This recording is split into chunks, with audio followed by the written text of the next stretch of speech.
will come again and rule. Now the visions are going to get a lot more particular and talk about individual demises. That made me really happy. How are you? Where we're going to talk about the demise of certain kingdoms, and we're going to fight this great battle of the ram and the goat. And it kind of sounds a bit awkward about two animals fighting, and what can we get from this? I searched, and we're going to get something from it. Don't worry. So don't be afraid. But the whole idea, the ram, we hear a lot about it in Revelation.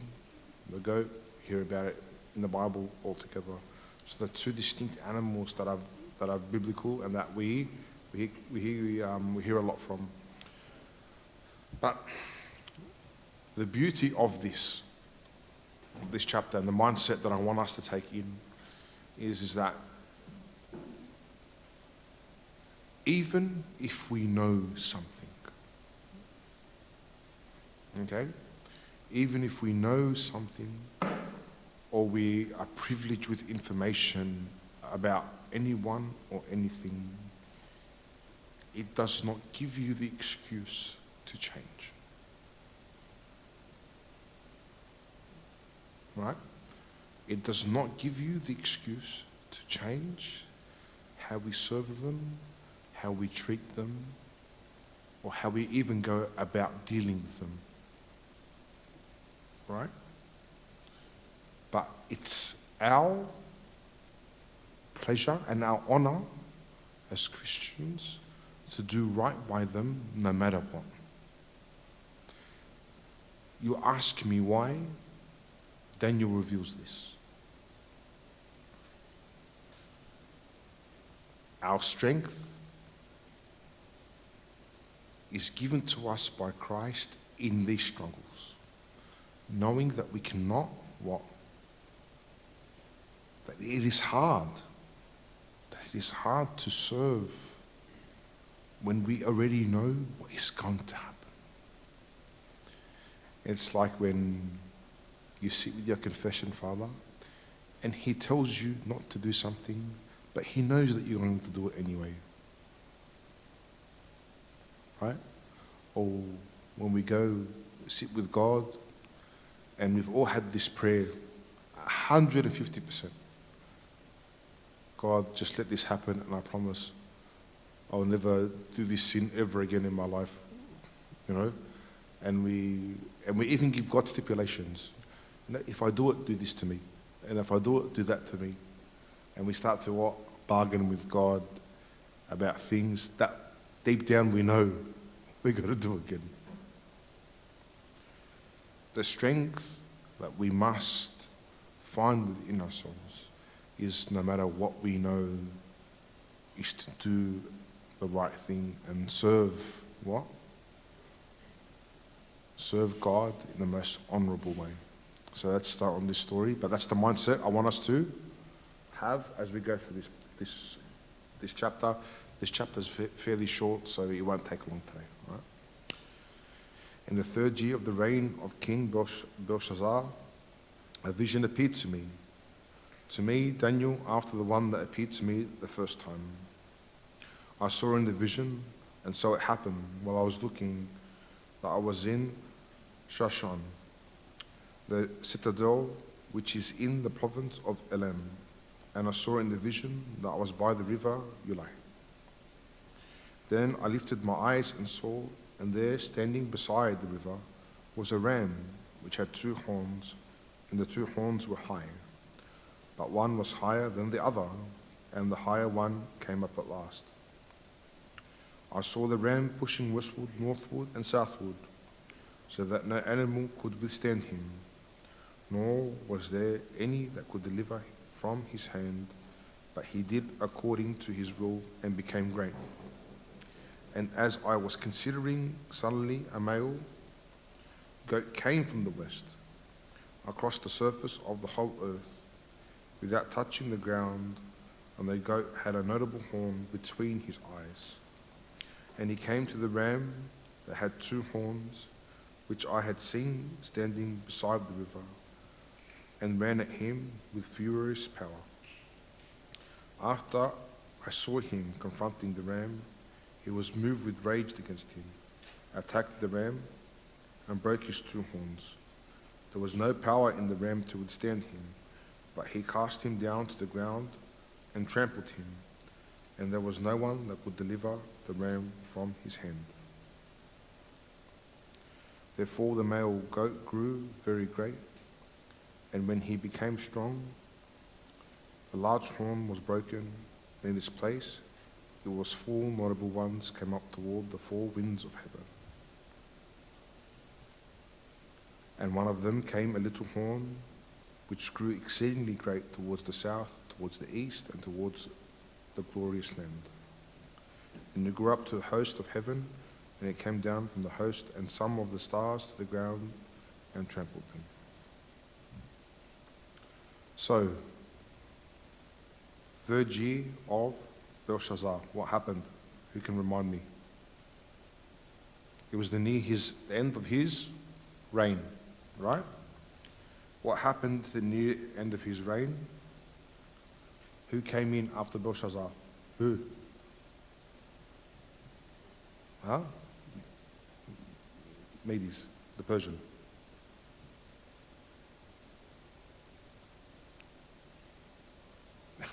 Yeah. So Belshazzar came in, and then he had the vision of the hand. Yes? Yeah. The vision of the hand. The vision of the hand came in and wrote on the wall the 4 words. After the 4 words came up, he was killed. Yes? And the Persians took over. Right? So he saw the demise of Belshazzar about to happen. In this whole time, through all of these things happening, did he what? Did he falter? Did he falter in his action? Did he falter in his behavior? Did he falter in his actual effort for the king, even though he knew he was going to die? Did he? He didn't. He knew his reign was coming to an end. So he was like, I'm putting all this effort in for this king, for this kingdom, making sure everything's running smooth, when in a while this king is going to die. This king is going to die, and I have to start again with a new king, with new rules, with new ideas, with new people trying to get at me, where he could have escaped and been released as a captive of Babylon, and the new king wouldn't have known who he is. But it's his honesty, right, and his love for God, where he's like, God, it actually does not matter who this earthly king is, as long as I am serving you, the rest does not matter. And this is the hardest thing about being privileged with God, is that we know things before they happen. And what do you mean by we know things before that they happen? What are you saying, that we know the future? Yeah, 100% we know the future. We know the future in many ways. We know that there's going to be trials and tribulations. We know there's going to be adversity. We know people are not going to be nice to us. We know people are going to talk down on our Christianity, minimalize it. We know that they're going to try to destroy the family unit.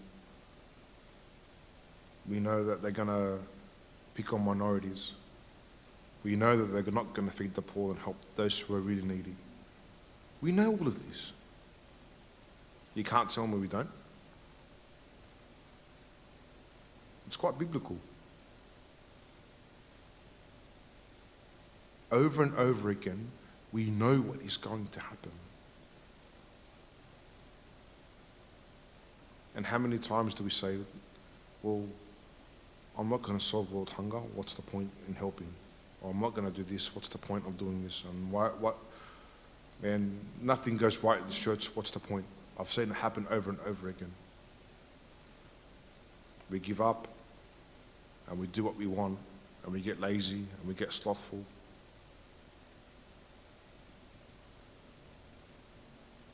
I know Abunda's not going to be here next week, so who cares? We have the attitude. But Daniel was what? He was privileged to see the end and the demise of the king that he was serving, right? And still, he still served. He still served even knowing that this king was going to come to an end. And not just that, he saw the future of the land, what was going to happen. So it was like all his efforts were going to go what? To waste. All the mediation, all the effort into the land was going to come get conquered by someone that was stronger than the Persians. So the Persians have taken over. Now he sees that they're going to die. And not even that his land, so what happens is, we talked about the goat's horn, yeah? The goat horn, what happens after it breaks? What happens? Four more grow, yeah? When these four grow, it talks about the land being split into 4 different regions. And these 4 different regions, right, will be governed by 4 different people. We're not going to go into too much detail about who they are and what they are, and that's something that you could read in your own time, because it's very, if I start going to that, it's actually never going to end.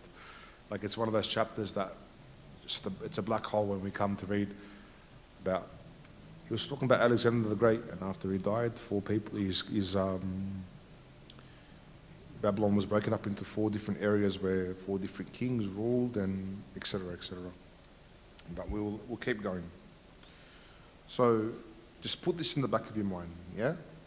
I said before. He even exalted himself as high as the prince of the host, and by him the daily sacrifices were taken away, and the place of his sanctuary were cast down. Because of transgression, an army was given over to the horn to oppose the daily sacrifices, and he cast truth down to the ground. He did all this and prospered. Then I heard a holy one speaking, and another holy one said to the certain one who was speaking, how long would this vision be, concerning the daily sacrifices and the transgression of desolation, the giving of both the sanctuary and the host to be trampled underfoot? He said to me, 2,300 days, and then the sanctuary shall be cleansed. Then it happened, when I, Daniel, had seen the vision, was seeking the meaning, and that suddenly there stood before me one having the appearance of a man. And I heard a man's voice between the banks of Ulai, who called and said, Gabriel, make this man understand the vision. So he came near where I stood, and when he came, I was afraid and fell on my face. But he said to me, understand, Son of Man, that the vision refers to the time of the end. Now as he was speaking with me, I was in deep sleep with my face to the ground, but he touched me and stood me upright. And he said, look, I'm making known to you what shall happen in the latter time of the indignation, for the appointed time the end shall be. The ram which you saw, having the 2 horns, they are the kings of Media and Persia. The male goat is the kingdom of Greece. The large horn that is between its eyes is the first king. As for the broken horn, the 4 that stood up in its place, 4 kingdoms shall arise out of the nation, but not with its power. In the latter time of the kingdom, when the transgressors have reached their fullness, a king shall arise, having fierce features, who understands sinister schemes. His power shall be mighty, but not by his own power. He shall destroy fearfully, and shall prosper and thrive. He shall destroy the mighty, and also the holy people. Through his cunning he shall cause deceit to prosper under his rule, and he shall exalt himself in his heart. He shall destroy many in their prosperity. He shall even rise against the prince of princes. But he shall be broken without human means. And the vision of the evenings and mornings which was told is true. Therefore seal up the vision, for it refers to many days in the future. And I, Daniel, fainted, was sick for days. Afterward I arose and went about the king's business. I was astonished by the vision, but no one understood it. So he then encounters and he sees the Antichrist, right? He sees how evil rules and takes over the land and the world. And he gives a specific time period. But more importantly, he has this experience with, this encounter with Archangel who? Gabriel. And Gabriel, Archangel Gabriel, speaks to him and explains to him the vision. And in this explanation, he was very, very what? Methodical, and spoke to him openly and said, well, this is going to happen, and this is going to happen, and this is going to happen, and this is going to happen. Fair enough. But before receiving, right? Before receiving the information and the explanation and interpretation of the dream, what did Daniel do? As he saw Gabriel coming towards him, what did he do? He bowed down. Yeah? He bowed down in this reverence to what he was about to receive. The bowing down of oneself before God is actually critical and pivotal to actually receiving him.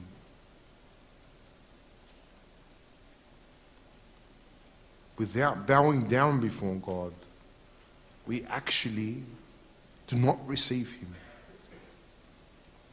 We look at every encounter with God in the Old Testament. He was known. Every time they're about to receive, it was known. Moses, take off your sandals. When Jacob wrestled, eventually he knew who he was wrestling. When Abraham encountered, he knew. And they all had this reverence within themselves before receiving what God had to give them. How much more then do I need to bend myself, bend my will to receive God's? How much more do I need to wait patiently as God gives me what he wants to give me? But too often we deal God with like a business transaction. Thanks, mate. We'll see you next week. We have this interaction with God. Instead of saying to God, thank you for giving me your body and your blood, that I may partake of it and be in a place of what? Of thanksgiving towards you. Thank you so much for giving me your church that I may serve in, that I may what? Keep in line and not fall away. Thank you so much for the people who serve me and remind me of your ways. And we come into his church with reverence and thanksgiving before receiving what? The most precious thing in the world. Daniel was just about to receive an interpretation of what he saw, but he knew who was coming his way. In reverence, he bowed and waited before receiving. That for us is probably the biggest lesson, is that have reverence and bow down before you receive what God is going to give you. Think about what God is going to give you. Be thankful for what God is about to give you. And rest assured that evil will never, ever win. In the conversation that Daniel was putting together was, Angel Gabriel explained that evil was going to take over the world. But what did he say? But the prince, will defeat. The Son of Man will defeat and conquer. It's the second vision where he talks about the Son of Man and the eventual conquering that Christ will come and defeat.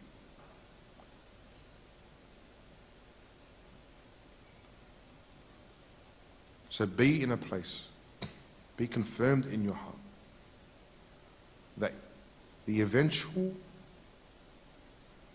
winner, the guaranteed winner of this battle that we're facing here on earth is God. Flock to him. Be by his side. But more importantly, truly, truly bow down before you receive from